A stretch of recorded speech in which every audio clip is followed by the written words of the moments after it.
Assalamualaikum warahmatullahi wabarakatuh.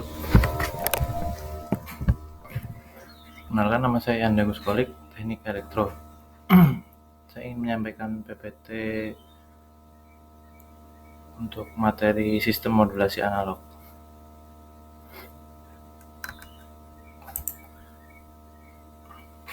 Modulasi merupakan pengaturan parameter dari sinyal pembawa carrier yang berfrekuensi tinggi sesuai sinyal yang frekuensinya lebih rendah, sehingga informasi dapat disampaikan.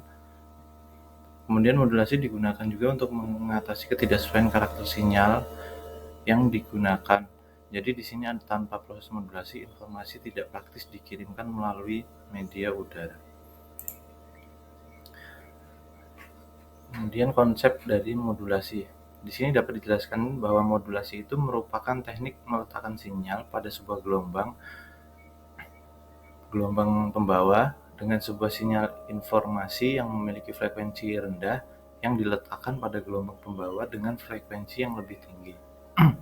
Kemudian sebagai contoh praktek umumnya terjadi dalam transmisi data nirkabel yang melibatkan penggunaan antena.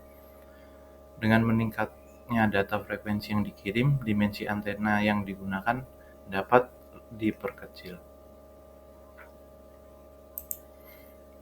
Lalu tujuan modulasi.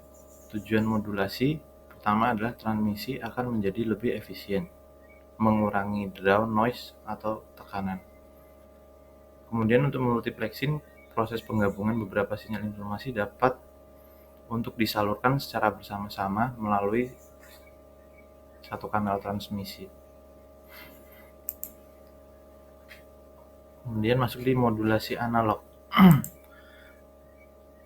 Modulasi analog merupakan proses di mana sinyal analog digunakan untuk mengubah karakteristik sinyal pembawa analog atau gelombang sinusoidal dengan tujuan mengirimkan informasi.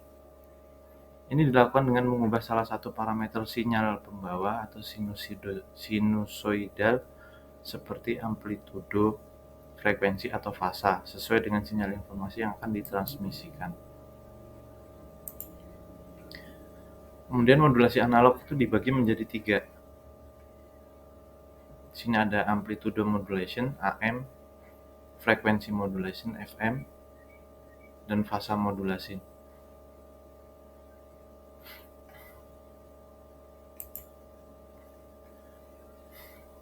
Kemudian amplitude modulasi. Di sini modulasi amplitudo atau sinyal pembawa diubah-ubah secara proporsional terhadap amplitudo sesaat sinyal pemodulasi, sedangkan frekuensinya tetap selama proses modulasi. Di sini dapat terlihat gambar seperti ini.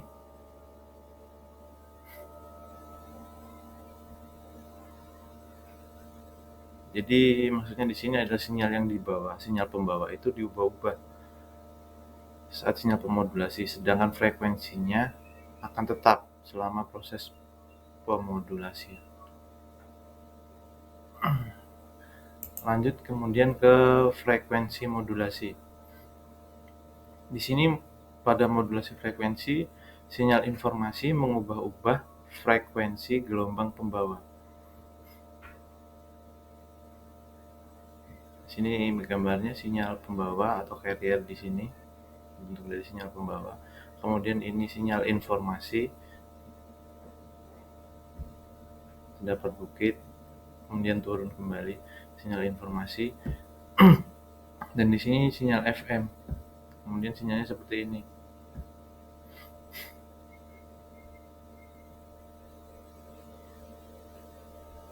Sini amplitudenya akan tetap.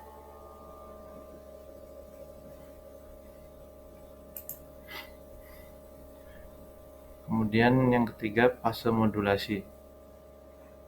Pada modulasi ini, sinyal informasi mengubah-ubah fasa gelombang pembawa.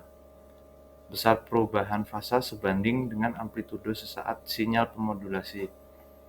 Modulasi fasa sama seperti modulasi frekuensi, sama seperti ini.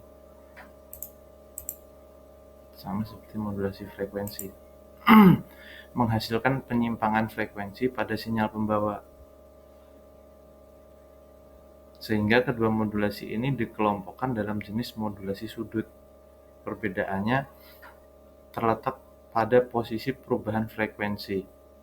Jika pada modulasi frekuensi, deviasi tertinggi dicapai pada amplitudo puncak dari sinyal pemodulasi.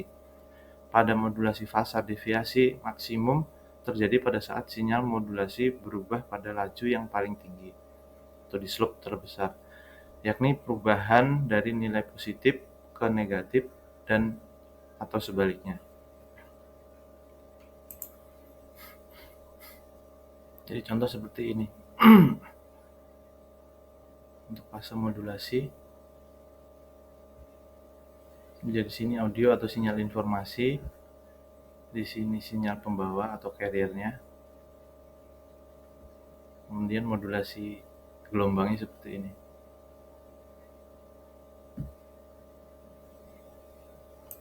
Mungkin agak sedikit sama ya seperti frekuensi, cuman dia yang membedakannya dengan amplitudonya.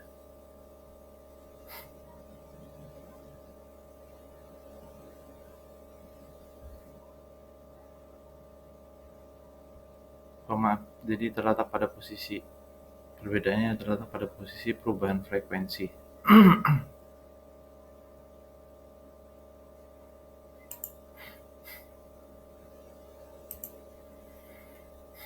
Lalu kemudian karakteristik dasarnya seperti ini.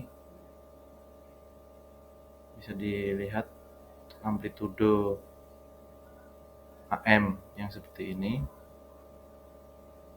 untuk frekuensi FM, lalu kemudian fasa PM.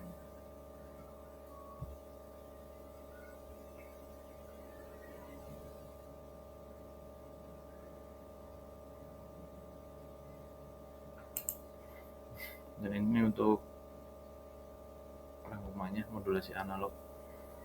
Di sini gelombang carrier atau gelombang pembawa sinyal informasi analognya. Kemudian menjadi AM seperti ini, frekuensi modulasi FM, kemudian fase modulasi. Dari yang saya baca biasanya untuk frekuensi modulasi FM ini lebih stabil ya, daripada modulasi yang lain. Saya kira cukup penjelasan saya hari ini. Terima kasih. Assalamualaikum warahmatullahi wabarakatuh.